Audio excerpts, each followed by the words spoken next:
Lemon சைஸில் புளி, கொஞ்சம் தேவையான உப்பு, குழம்புக்கு தேவையான உப்பு, பத்தெல்லாம் கூட நம்ம பிறகு போட்டுக்கலாம். கொஞ்சம் தண்ணி.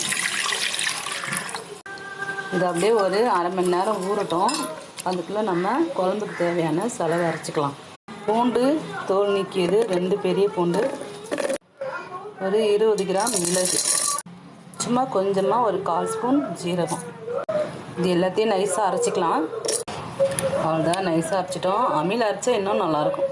அம்மியில் அரைச்சா நல்லா நைஸாக வரும். மிக்ஸின்றதுனால இப்படி தான் வரும். சின்னதாக ஒரு 2 தக்காளி, வீட்டில் அரைச்ச குழம்பு தூள், வச்ச மிளகு ஜீரகம் பூண்டு, புளி கரைச்சி வடி கட்டினது. இது எல்லாத்தையும் சேர்த்து நல்லா கலந்துக்கலாம்.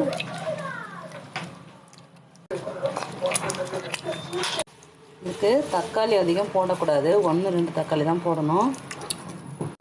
இப்போ குழம்பு ரெடியாக கூட்டிட்டோம். இந்த மாதிரி கத்திரிக்காவை கொத்து கத்திரிக்காய் போட்டுக்குங்க. இந்த குழம்பு தாளிக்கக்கூடாது நம்ம, அதனாலே இப்பயே கொஞ்சம் எண்ணெய் ஊற்றிக்கலாம்.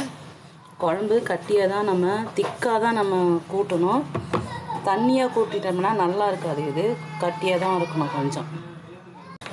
பார்த்திங்களா, இப்படி தான் இருக்கணும் குழம்பு. நம்ம அப்படியே எடுத்து அடுப்பில் வச்சுக்கலாம், தாளிக்க தேவையில்லை. குழம்பு நல்லா கொதிச்சிடுச்சு. இந்த டைமில் நம்ம மீனை போட்டுக்கலாம்.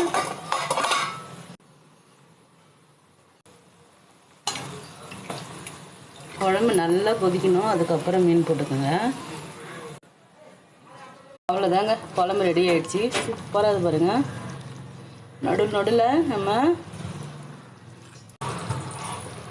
அவ்வளோதான், சூப்பராக நடுவில் குழம்பு அப்படியே செலவி விட்டுக்குங்க. கரண்டி அடிக்கடி விடக்கூடாது, மீன் கரைஞ்சிடும். அவ்வளோதான், அருமையாக இருக்குங்க அந்த குழம்பு.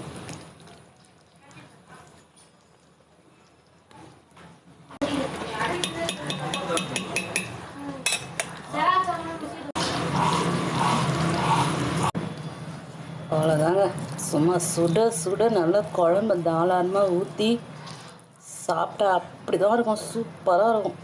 வாசனை அதை விட இருக்கும்.